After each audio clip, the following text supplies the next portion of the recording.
কখনো কখনো আপনি কি অর্জন করেছেন তার থেকেও বেশি গুরুত্বপূর্ণ হলো এটা যে আপনি কি ত্যাগ করেছেন। কিন্তু কোন কোন বিষয়ে সাবধান থাকতে হবে তা মন দিয়ে শুনুন। জীবনে যখনই আপনি আপনার লক্ষ্য স্থির করবেন তখন ভ্রম থেকে সাবধান থাকুন, কারণ তা আপনাকে লক্ষ্যভ্রষ্ট করে দিতে পারে। যখন যাত্রা করবেন তখন আলস্য থেকে সাবধান থাকুন, কারণ সেটা আপনাকে আপনার যাত্রা পূরণ করতে দেবে না। যখনই ন্যায় করবেন তখন বন্ধুদের থেকে সাবধান থাকুন, কারণ তারা আপনার ন্যায় করার ক্ষমতা দুর্বল করে দিতে পারে। যখনই সাফল্য লাভ করবেন অহংকার থেকে সাবধান থাকুন, কারণ তা আপনার সাফল্য আপনার কাছে বেশি দিন ধরে রাখতে দেবে না। আর যখনই আপনি প্রেম করবেন নিজের থেকে সাবধান থাকুন, কারণ আমি আপনাকে কখনো আমরা হতে দেবে না। রাধা রাধা। সাপ, এই শব্দটা শুনলেই মনের মধ্যে এক ধারণা তৈরি হয়। বিষে ভরা, ফোঁস আওয়াজ করা এক ভয়ানক জীব। যদি এই সাপ কারোর বাড়িতে ঢুকে পড়ে কোলাহল সৃষ্টি হয়ে যায়, লোকে সুরক্ষিত স্থান খুঁজতে থাকে, ভিড় জমা হয়ে যায় সেই সাপের প্রাণ নেওয়ার জন্য। কিন্তু যদি এই সাপ কোনো মন্দিরে দেখতে পাওয়া যায় তাহলে কি হবে? লোকে সেই সাপের সামনে নিজের মাথা নত করবেন, প্রার্থনা করবেন, হাত জোড় করবেন, দুধ খাওয়াবেন, তাকে শিবের আশীর্বাদ মনে করবেন। তাহলে এই বিষয়ে আপনার মতামত কি? ভাবুন, মানুষগুলো সেই একই ছিল, সাপও সেই একই। তাহলে পরিস্থিতিতে এত তফাৎ কেন? কোথাও সেই সাপের প্রাণ নেওয়া হচ্ছে, আবার কোথাও সেই সাপকে পুজো করা হচ্ছে। তফাতের কারণ হল সংস্পর্শ আর স্থান। যখন সেই সাপ শিবের সংস্পর্শে ছিল, মন্দিরের পবিত্র আবহাওয়াতে ছিল, তখন সে দেবতুল্য হয়ে উঠেছিল, নয়তো সে আমাদের কাছে শত্রুই ছিল, তাই না?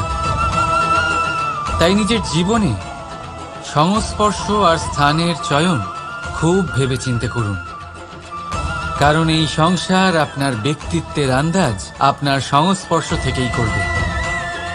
আর হ্যাঁ, এখানে বিষয় ধনী বা গরিবের নয়, এখানে বিষয় হল সংস্কারী আর সদাচারীর সঙ্গে।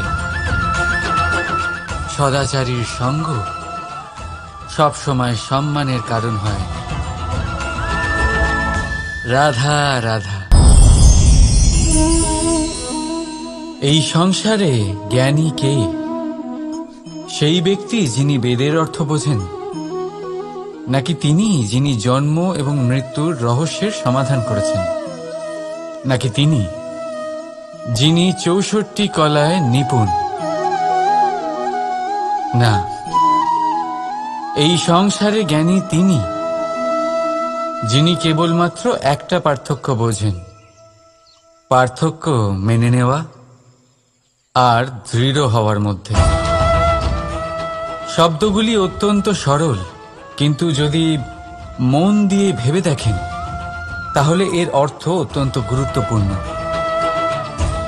বুঝিয়ে বলছি আপনাকে, যদি মেনে নেন তাহলে হার, কিন্তু যদি দৃঢ় হন তাহলে জিত।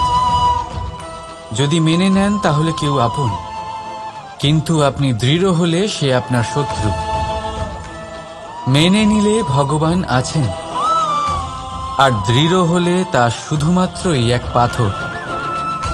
শুধু এই পার্থক্যগুলি বুঝে নিন, সংসারের সমস্ত কিছুই আপনার কাছে পরিষ্কার হয়ে যাবে। রাধা রাধা। দৃষ্টি, মানুষকে দেওয়া প্রকৃতির অন্যতম শ্রেষ্ঠ উপহার, সেই দৃষ্টি যার জন্য মানুষ এই সংসার দেখতে পারে, নিজের পথ দেখতে পারে। কিন্তু সংসারে দৃষ্টি লাভ করেও সবাই মহান হতে পারে না, প্রসন্ন হতে পারে না। প্রসন্ন শুধুমাত্র তারাই হয় যাদের দৃষ্টিভঙ্গি শুভ হয়। এবারে যারা গোলাপে শুধুমাত্র কাঁটা খুঁজে পায়, তাদের হাত অবশ্যই সেই কাঁটা দ্বারা আঘাতপ্রাপ্ত হয়, কারণ তাদের দৃষ্টি শুধুমাত্র কাঁটা অবধি সীমিত থাকে। কিন্তু সুগন্ধ প্রস্তুতকারক পাপড়ি অবশ্যই খুঁজে বার করেন। কেন? একটু ভেবে দেখুন। যারা অন্ধকারে আলো পেতে চান, তাদের কাছে প্রদীপ ও সূর্যের মতো মনে হয়। কিন্তু যারা খুঁত বার করতে চান, তারা সেই প্রদীপের নিচে অন্ধকারই খুঁজে পান। যারা ভালোবাসা পেতে চান, তারা অচেনা মানুষের মধ্যেও স্নেহ খুঁজে পান। নয়তো কাউকে পেয়েও তাদের না চিনতে পারা মানুষের অভাব নেই। দৃষ্টি আমাদের দেখায়, কিন্তু দৃষ্টিভঙ্গি আমাদের সেটা দেখায় যা আমরা দেখতে চাই। যেমন আপনার ভাবনা হবে, সেটাই সত্যি হয়ে আপনার সামনে আসবে। তাই আপনার ভাবনাগুলিকে শুভ করুন আর ভালোবেসে বলুন, রাধা রাধা। আমার সামনে রয়েছে গরুর দুধ, যা 2 দিন পর্যন্ত ভালো থাকে। যদি এই দুধ গরম করে জমানো হয়, তাহলে তৈরি হয় দই, যা 3-4 দিন অবধি ভালো থাকে। যদি এই দইকে মন্থন করেন, তৈরি হবে মাখন, যা অনেক সপ্তাহ ভালো থাকে। আর যদি এই মাখন ফোটানো হয়, তাহলে তৈরি হয় ঘি, যা বহু বছর ভালো থাকে। মানেটা বুঝলেন? তাপ আর মন্থন। জীবনে যত পরীক্ষায় উত্তীর্ণ হতে পারবেন, যত কষ্টের তাপ সহ্য করতে পারবেন, যত মন্থনের বাধা পেরোতে পারবেন, ততই যশ, শক্তি আর সামর্থ্য বাড়তে থাকবে।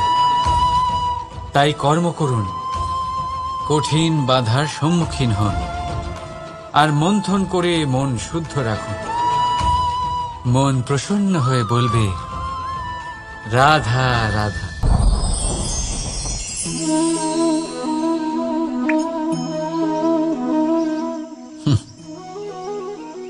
আকাশ থেকে ঝরে পড়া বৃষ্টির ফোঁটা বড়ই শীতল, মিষ্টি আর পবিত্র হয়।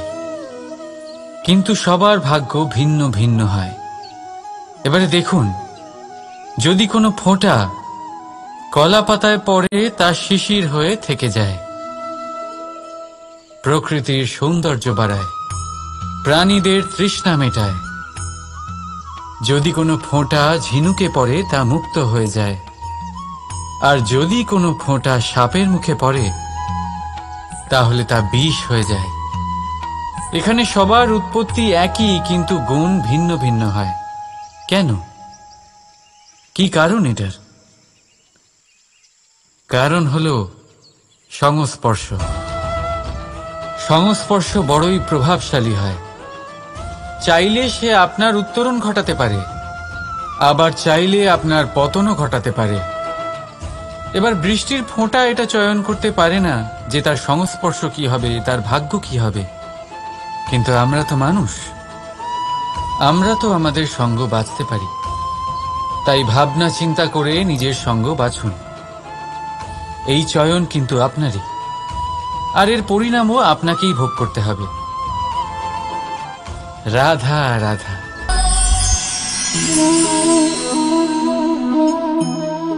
এই ফল দেখতে পাচ্ছেন আপনি? সবাই জানে এই ফলের থেকে বেরোনো বীজ একটা নতুন বৃক্ষকে জন্ম দেবে, যে নতুন বৃক্ষ আবার এমন এক ফলের জন্ম দেবে। কিন্তু আপনি কি কখনো ভেবে দেখেছেন ফল আর বীজের সম্পর্ক এতই গভীর, অথচ বৃক্ষের মূল আর বৃক্ষের শাখার মধ্যে এত দূরত্ব কেন? কারণ দূরত্ব অতি আবশ্যক। যদি আপনি কাউকে নিজের কাছে চিরকালের জন্য রাখতে চান, তখন তাদের থেকে দূরত্ব কিছু সময় দরকারি। এই দূরত্বই হলো সেই কারণ যার জন্য আপনি আপনার সঙ্গীর মাহাত্ম্য বুঝতে পারেন। এই দূরত্বের জন্যই আপনি আরো প্রেরণা পান যাতে তাদের সাথে আবার দেখা হয়। আর সেই জন্য মনে রাখবেন, দূরত্ব কখনোই খারাপ নয়। ফলের থেকে বীজের এই দূরত্বই নতুন ফল হওয়ার কারণ হয়ে দাঁড়ায়। প্রেমের আসল পরীক্ষা হয় এই দূরত্ব দিয়েই। তাই দূরত্বের সাথেও প্রেম করুন, আর ভালোবেসে বলুন, রাধা রাধা। কস্তুরী তাকে ধারণ করে যে হরিণ তার নাভিতে থাকে, কিন্তু সেই হরিণ ওই কস্তুরীর সুগন্ধ নিয়ে তা পাওয়ার জন্য এদিক ওদিক ছুটে বেড়াতে থাকে। সেই হরিণ এই কস্তুরী অবশ্যই পেতে পারে যদি সে নিজের ভেতরে উঁকি মেরে দেখে। এবারে দেখুন, সুর বাঁশির মধ্যেই থাকে, শুধু প্রয়োজন তাকে খুঁজে বার করার চেষ্টা, অবিরাম চেষ্টা। ঠিক এরকমই হয় আমাদের শক্তি, যা আমাদের ভিতরে লুকিয়ে আছে। ভাবুন, যখন পরমাত্মা আমাদের ভেতরেই আছেন, তখন তাকে আমরা বাইরে খুঁজব কেন? আমরা নিজেদের অন্তরে তখনই দেখি যখন অপরের থেকে সাহায্যের সমস্ত আশাই শেষ হয়ে যায়। তাই জীবনে কেউ সাহায্য করবে এই আশা করে বসে থাকবেন না, নিজেই নিজেকে সাহায্য করুন। রণক্ষেত্রে আপনি ভালো সারথি পেতেই পারেন, কিন্তু জীবনের এই যাত্রাপথে আপনাকেই নিজের সারথি হতে হবে। রাধা রাধা। আমার দাদা আমাকে অনেকবার বলেছেন, কানাই, তুমি তো স্বয়ং নারায়ণ, তুমি এক তুড়িতেই সবকিছু এমনি ঠিক করে দাও না কেন? এবার দাদাকে কি করে বোঝাবো? আচ্ছা, আপনি নিজেই ভেবে দেখুন, সিংহকে জঙ্গলের রাজা বলা হয়, কিন্তু সিংহ শুধুমাত্র তার ইচ্ছে প্রকাশ করলেই কোনো হরিণ কি নিজেই হেঁটে তার কাছে আসবে? নিজেই কি রাজি হয়ে যাবে তার আহার হওয়ার জন্য? না, কখনোই না। যে কোনো কাজকে সফল করে তোলার জন্য আপনাকে চেষ্টা করতে হবে, পরিশ্রম করতে হবে, যাতে সেই কাজ ভালোভাবে সম্পন্ন হয়। শুধু ইচ্ছে দিয়েই কোনো কার্যসিদ্ধি হবে না। ইচ্ছে থেকে স্বপ্ন তৈরি হয়, তবে সেইগুলো সফল করতে গেলেও আপনাকে পরিশ্রম তো করতেই হবে। মনে করুন, আপনার ইচ্ছে হলো খেতে, আর কোনো দয়ালু ব্যক্তি এসে আপনার সামনে খাবার রেখে দিল। তাও তা খেতে গেলে পরিশ্রম আপনাকেই করতে হবে। যদি ভালোবাসার ইচ্ছে থাকে, তাহলেও নিঃস্বার্থ নিষ্পাপ মনে ভালোবাসুন।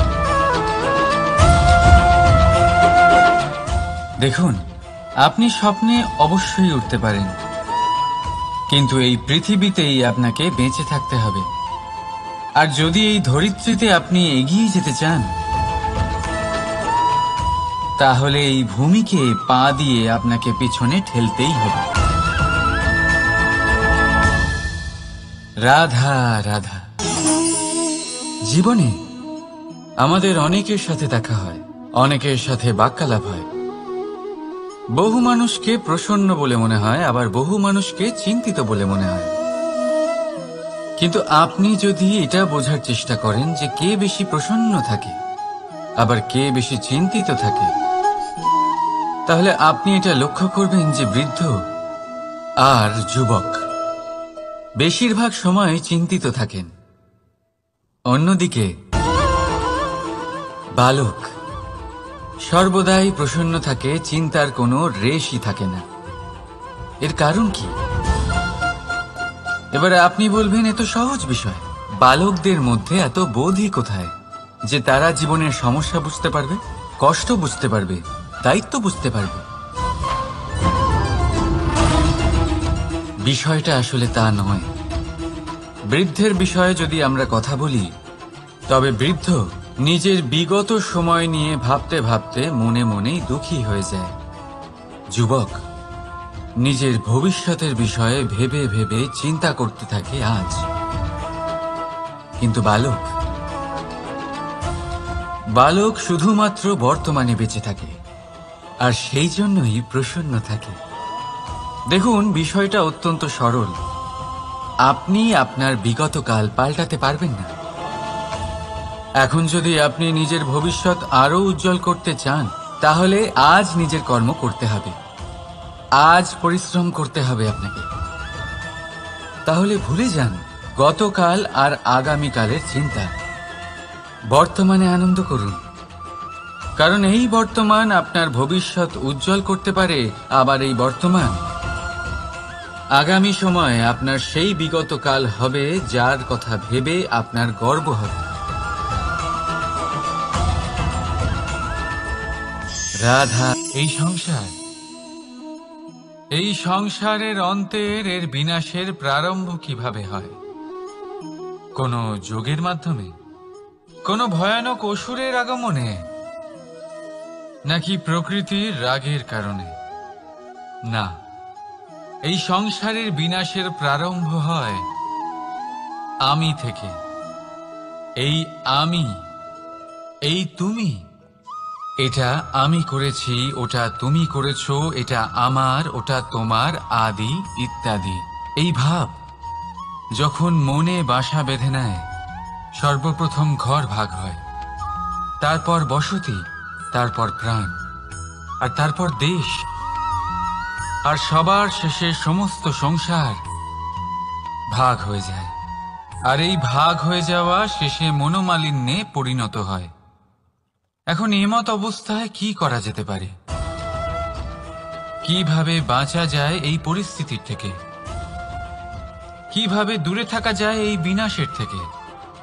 উত্তর সেই একটাই, করুণা। একে অপরের দরকারগুলি বুঝুন, একে অপরের সমস্যাগুলি বুঝুন, একে অপরের দুঃখের সাথী হয়ে দাঁড়ান, একে অপরের সুখের ভাগীদার হন। আর শেষে যখন এই আমি আমরাতে পরিণত হবে, তখন এই বিনাশ নিজে থেকেই দূরে চলে যাবে। তাহলে আমরাতে বিশ্বাস করতে শিখুন, আর আমার সাথে ভালোবেসে বলুন, রাধা রাধা। এই মুদ্রা। এবারে ভাবুন, এটাই আমাদের জীবন, জীবনের সুখ আর দুঃখ। এই মুদ্রার, এই জীবনের দুটি দিক।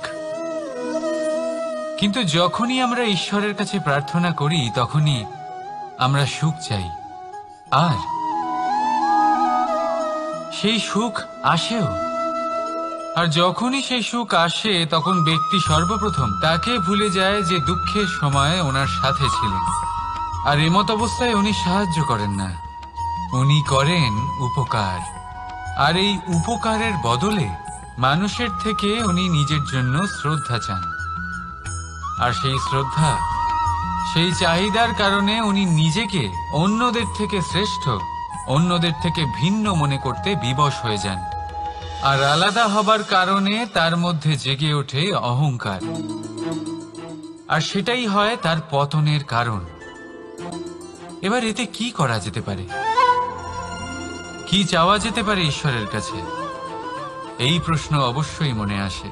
ঈশ্বরের কাছে চান সুখ, শুধুমাত্র ততটাই যাতে অহংকার না আসে, আর দুঃখ ততটাই যাতে শ্রদ্ধা না চলে যায়। রাধা রাধা। এই সংসারে এমন কিছুই নেই যে সব সময় একই থাকবে। যা কিছু নির্মাণ হয়েছে তা একদিন অবশ্যই ভেঙে পড়বে। কিন্তু এই ভেঙে যাওয়ার বিশ্লেষণ আপনি কিভাবে করবেন তা আপনার উপরে নির্ভর করছে। ওই আকাশের দিকে তাকান, ওই মেঘ, ওটাও ভেঙে পড়ে, কিন্তু নিজে ভেঙে পড়ার সাথে বর্ষাকে তৈরি করে যায়। মাটির ডেলা অবশ্যই ভেঙে পড়ে, কিন্তু ব্যবহারযোগ্য মাটির রূপ নিয়ে। এই ধরিত্রীর বুকে কোনো এক বীজ যখন ভেঙে পড়ে, তখন ধরিত্রীর উপর এক বিশাল আকারের বৃক্ষ নির্মাণ করে। যদি জীবনে কিছু ভেঙে পড়ে, তাহলে নিরাশ হয়ে পড়বেন না, নিজের সাহস হারাবেন না। ধনাত্মক দৃষ্টিভঙ্গি দিয়ে দেখতে চেষ্টা করুন। মনে করুন, নিয়তি নিশ্চয়ই আপনার জন্য আরো ভালো কিছু ভেবে রেখেছে, যা ভবিষ্যতে আপনার প্রতীক্ষা করছে। ধনাত্মক চিন্তা ভাবনা করতে থাকুন, তারপর দেখবেন শ্রেষ্ঠ রচনা নিজেই তৈরি হবে। রাধা রাধা। চলতে থাকা, থেমে যাওয়া, বিশ্রাম নেওয়া, তারপর দম নিয়ে পুনরায় দাঁড়িয়ে পড়া, আর তারপর আবার সেই পথ চলা। এটা জীবনের অভিন্ন এক অঙ্গ, এটার থেকে আপনি পালাতে পারবেন না। কিন্তু এই অঙ্গকে আপনি নিজের জীবনে কিভাবে প্রয়োগ করবেন, কিভাবে তাকে কাজে লাগাবেন, সেই সিদ্ধান্ত আপনাকে নিতে হবে। যারা হেরে যান তারাও জীবনে থমকে যান, আবার যারা জেতেন তারাও দাঁড়িয়ে পড়েন। যারা হেরে যান তারা হাঁপিয়ে দাঁড়িয়ে পড়েন, যারা জিতে যান তারা দাঁড়িয়ে পড়েন সেই সর্বোচ্চ স্তরে পৌঁছে গিয়ে। এবার দাঁড়াতে তো আপনাকে হবেই, তা হতেই হবে। কিন্তু কখন কিভাবে দাঁড়াবেন, ক্লান্ত হয়ে নাকি সর্বোচ্চ স্তরে পৌঁছে গিয়ে, সেই সিদ্ধান্ত আপনার। অবশ্যই দাঁড়িয়ে পড়ুন, কিন্তু ক্লান্ত হয়ে নয়, কারণ আপনাকে পুনরায় দাঁড়িয়ে পড়তে হবে, পুনরায় যাত্রাপথে এগোতে হবে এবং সর্বোচ্চ স্তরে পৌঁছতেই হবে। রাধা রাধা। স্বপ্ন, আমরা জীবনে স্বপ্ন দেখতে থাকি, সেটা পূরণ করার পূর্ণ প্রয়াস করে থাকি। কিন্তু এই স্বপ্ন পূরণ না হওয়ার পরিস্থিতিতে আমরা ভেঙে পড়ি, ছিন্ন বিচ্ছিন্ন হই, আর তারপরেই বোঝা আমরা আগামী প্রজন্মের ওপর রীতিমতো চাপিয়ে দিই। আমরা এটাই মনে করি যে আমরা যেটা হতে পারিনি সেটা আমাদের সন্তান অবশ্যই হবে। আমরা যা কখনো পাইনি আমাদের সন্তান অবশ্যই তা পাবে। এটা যে অনুচিত সেটা আমরা ভাবি না, কিন্তু এটা ভুল, আর এই ভুল আমরা সকলেই করে থাকি। সন্তান প্রকৃতি আর পরমাত্মার আশীর্বাদ। ওদের ভেতরে তাদের নিজের একটা অস্তিত্ব লুকিয়ে থাকে, সেটা মন দিয়ে দেখুন তো। আপনি শুধু ওই সন্তানকে জন্ম দিয়েছেন, কিন্তু ওর জীবন আপনার নয়। তাই নিজের সন্তানের সাথে থাকুন, সময় কাটান, ওদেরকে ভালোবাসুন, সবসময় প্রেরণা দিন, কিন্তু প্রেরণা দিন ওর নিজের অস্তিত্বকে বাড়ানোর জন্য, ওর নিজের স্বপ্ন পূরণ করার জন্য, আপনার স্বপ্ন পূরণ করার জন্য নয়। ওদের অস্তিত্বকে পূর্ণাঙ্গে বৃদ্ধি পেতে দিন। রাধা রাধা। এই পুকুর দেখছেন আপনি? পুকুরের জল কখনো প্রবাহিত হয় না, একই স্থানে জমে থাকে, আর সেই কারণে কিছুদিন পর ময়লা হতে শুরু করে। কিন্তু তাও আমরা একে ত্যাগ করি না, আমরা তবুও একে পুজো করি। শুধুমাত্র এই কারণে নয় যে অতীতে সে আমাদের তৃষ্ণা মিটিয়েছে, কিন্তু এই কারণেও যে যদিও বা সে ভবিষ্যতে আমাদের তৃষ্ণা না মেটায়, কিন্তু প্রয়োজন হলে আগুন অবশ্যই নেভাতে পারে। ঠিক সেই রকমই হয় আমাদের সম্পর্ক, সম্পর্ক যা আমরা বহু বছর পরিশ্রম করে তৈরি করি, যে দরকার পড়লে আমাদের সহায়ক হয় কোনো না কোনোভাবে। সেই জন্য সম্মান করতে শিখুন এই সম্পর্কগুলিকে, শিখুন এই সম্পর্কগুলিকে অটুট রাখতে। কথায় কথায় এই সম্পর্কগুলিকে ভেঙে দিতে শিখবেন না। রাধা রাধা। বিষ, এই শব্দটা শুনলেই মনে অনেক কল্পনা জন্ম নেয়। কল্পনা অসহ্যকর তিক্ততা, কল্পনা অত্যন্ত বেদনাদায়ক মৃত্যু। এবার যদি আপনাকে জিজ্ঞেস করা হয় যে সবচেয়ে বিষাক্ত বিষ কোনটা, তাহলে আপনি কি বলবেন? কেউ বলবে সর্পের বিষ, কেউ বলবে কাঁকড়া বিছের, কেউ বলবে কালকিউটের বিষ। কিন্তু না, এই সমস্ত রকম বিষ সেই বিষের সামনে টিকতে পারবে না যাকে আমরা বলে থাকি কানের মধ্যে ঢালা বিষ। শুনতে অত্যন্ত মিষ্টি, কিন্তু তিক্ততায় অত্যন্ত বিষাক্ত। পেটের মধ্যে যাওয়া এই বিষ শুধুমাত্র একটি মানুষের মৃত্যুর কারণ হয়, কেবল একটি। কিন্তু কানের মধ্যে ঢালা এই বিষ একাধিক সম্পর্কের নাশ করতে পারে। আর এটাতে সেই ব্যক্তির ভুল নেই যে আপনার কানে বিষ ভরেছে, আপনি তাকে দোষ দিতে পারেন না। এখানে দোষ আপনার নিজের, যে এই বিষকে আপনি নিজের উপরে প্রভাব ফেলতে দিয়েছেন, এই বিষকে সুযোগ দিয়েছেন আপনার ক্ষতি করতে। এটা আপনার ভুল। সেই জন্য কুমন্ত্রণায় কখনো কান দেবেন না।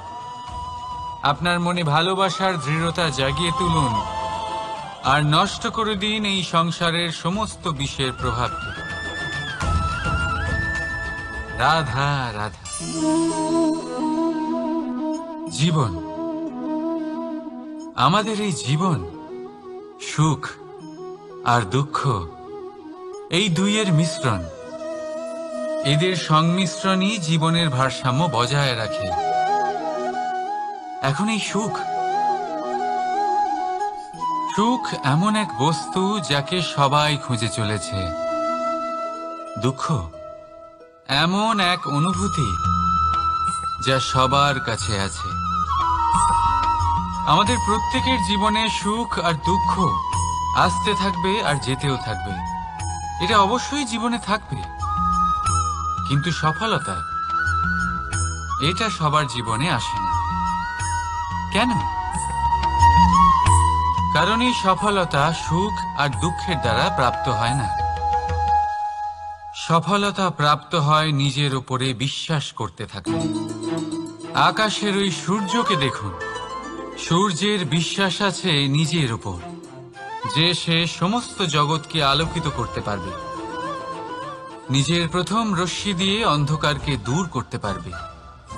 সূর্য এই বিশ্বাস নিয়েই আসে, আর কিছুক্ষণের মধ্যেই সমস্ত সংসার থেকে অন্ধকারকে বিনাশ করে ফেলে সে। তাহলে মনে রাখবেন, এই সুখের আভাস, এই দুঃখের অনুভূতি আসতেও থাকবে আর যেতেও থাকবে। শুধু নিজের উপরে বিশ্বাস রাখুন, তারপর দেখবেন এই সফলতা আপনার দাস হয়ে থাকবে। রাধা রাধা। চাঁদ কত শ্রেয়, শুভ্র, কত সুন্দর। কিন্তু যদি আপনি মনোযোগ সহকারে দেখেন তাহলে দেখবেন এই চাঁদেও দাগ আছে। আর এই দাগগুলি থাকার কারণে কি এই চাঁদের মাহাত্ম্য কখনো কমে যায়? কখনো নয়। এর কারণ হলো চাঁদের নিরন্তর চেষ্টা।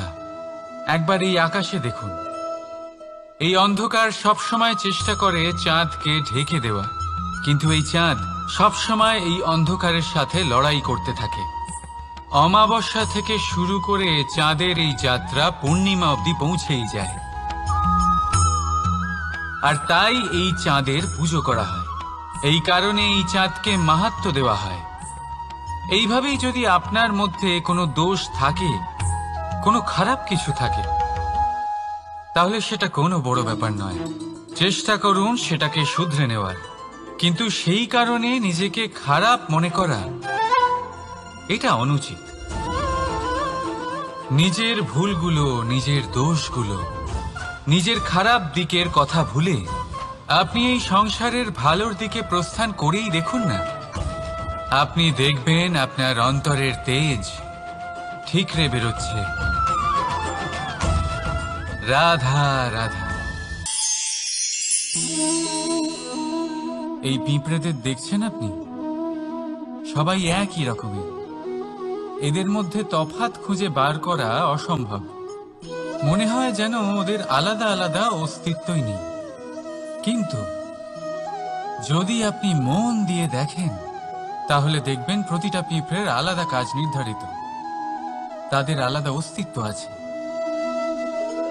কেউ বাড়ি বানানোর জন্য মাটি সংগ্রহ করতে পটু, কেউ ঢিপি বানাতে পটু, কেউ খাবার খোঁজায় পটু, আবার কেউ সেই খাবার আনায় পটু।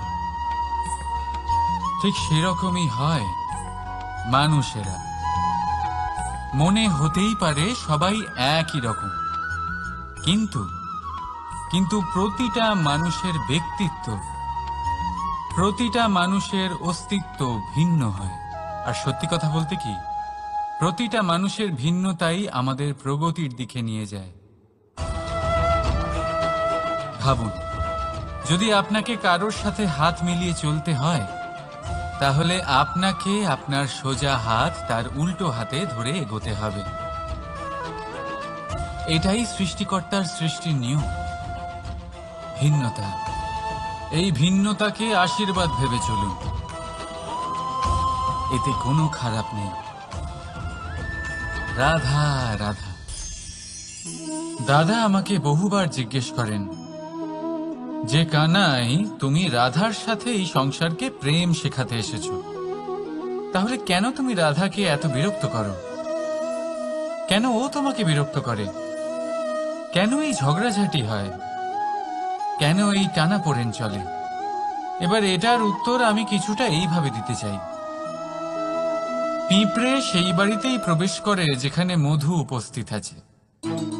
যদি আপনার বাড়িতে মধু থাকে, কোনো মিষ্টি জিনিস থাকে, মিষ্টত্ব থাকে, তাহলে পিঁপড়ে সেখানে অবশ্যই প্রবেশ করবে। ঠিক এইরকমই হয় আমাদের সম্পর্ক।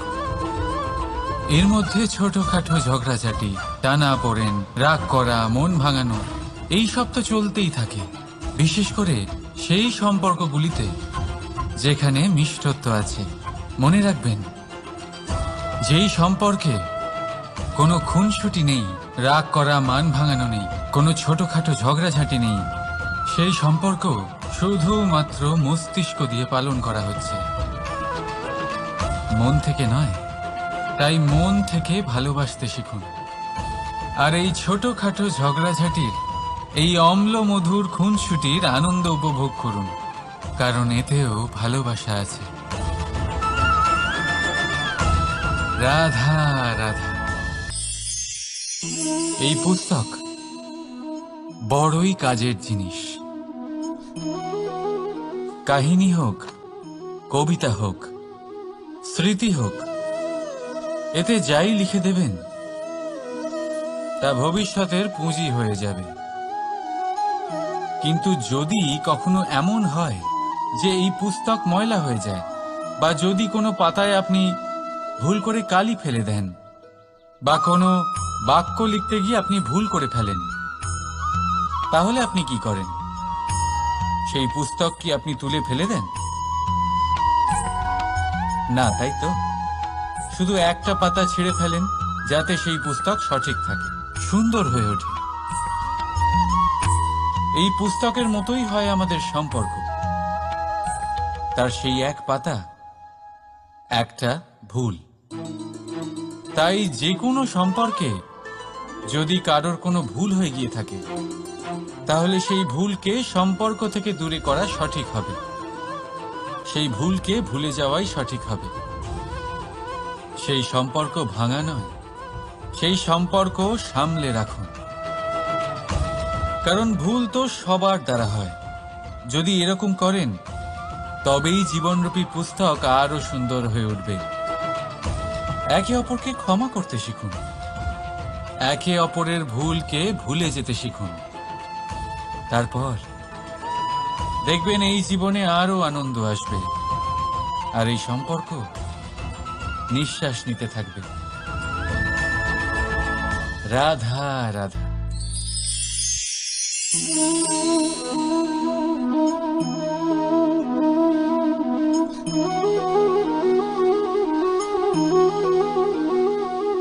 আমার এই ছায়া দেখতে পাচ্ছেন আপনি? প্রকাশের স্রোত যখন মধুর আর দূরে থাকে তখন এই ছায়া লম্বা হয়ে যায়, কিন্তু যেই প্রকাশের স্রোত মাথার উপরে চলে আসে এই ছায়ার আকার ক্রমশ ছোট হতে থাকে, আর অন্ধকারে তো এই ছায়া বিলুপ্ত হয়ে যায়। কিছুটা এরকমই হয় আমাদের অহংকার। সুখের আগমন হলে, বৈভবের উপলব্ধিতে এটা বাড়তে থাকে, কিন্তু যেই সংকটের তাপ বেড়ে ওঠে অহংকার ছোট হতে থাকে। আর যখন সংকটের এই অন্ধকার আমাদের চারিদিক থেকে ঘিরে ধরে তখন এই অহংকার আমাদের ছায়ার মতোই বিলুপ্ত হয়ে যায়। তাই সেই কারণে আপনার জীবনে সংকটের আগমন আপনার অহংকার নষ্ট করেই দেবে, কিন্তু তার জন্য সংকটের অপেক্ষা কেন করবেন? এই অহংকারকে বাড়তেই দেবেন না, উৎপন্ন হতেই দেবেন না। বিবেকের সুতো দিয়ে বেঁধে রাখবেন একে। দেখুন, আমি শ্রেষ্ঠ, এটা বিশ্বাস করতে কোনো আপত্তি নেই, কিন্তু শুধুমাত্র আমি শ্রেষ্ঠ আর কেউ নয়, এই আত্মসম্মান নয়, এ হলো অহংকার। আর অহংকার আর কিছুই নয়, শুধু পতনের দিকে প্রথম পদক্ষেপ। আর এই জীবনে পতনের দিকে নয়, প্রেমের দিকে এগিয়ে যান। আর আমার সাথে ভালোবেসে বলুন, রাধা রাধা। আপনি কি কখনো ফলে ফুলে পরিপূর্ণ বৃক্ষ দেখেছেন? তার ডালগুলো কিরকম স্বাধীনভাবে বেড়ে ওঠে, কিন্তু যদি এই ডালগুলো মূলের সাথে ঠিকভাবে যুক্ত না থাকে, সেই বৃক্ষের মূলগুলি গভীর না হয়, তাহলে কি হবে? তাহলে কি সে সেই সব সুবিধা পাবে? কখনোই নয়। সেই বৃক্ষের ডাল পড়ে যাবে, সেই বৃক্ষ ভূমিষ্ঠ হয়ে যাবে। ঠিক সেইভাবেই চিন্তা ভাবনার স্বাধীনতার আনন্দ আপনি তখনই আস্বাদন করবেন যখন আপনার শিক্ষা গভীর হবে। তাই স্বাধীন থাকুন দৃষ্টিভঙ্গিতে, কিন্তু যুক্ত থাকুন শিক্ষার সাথে। রাধা রাধা। সমাজ, আমরা এই সমাজে বাস করি আর বহুবার একটা গুরুত্বপূর্ণ কথা ভুলে যাই। এই সমাজ আমরা সকলে মিলে তৈরি করি। সমস্ত সময় কাটিয়ে দিই এইটা ভাবতে ভাবতে যে এই সমাজ কি ভাববে, আমার কি করা উচিত, আমার কি ভাবা উচিত, কি পড়া উচিত, কোনটা সঠিক কোনটা ভুল। যদি আমি এটা করি তাহলে কয়েকজনের এটা মনে হবে না তো যে আমি খারাপ, যখন আমি তা নই। মনে ভয় উৎপন্ন হয় সেই কয়েকজন মানুষের জন্য।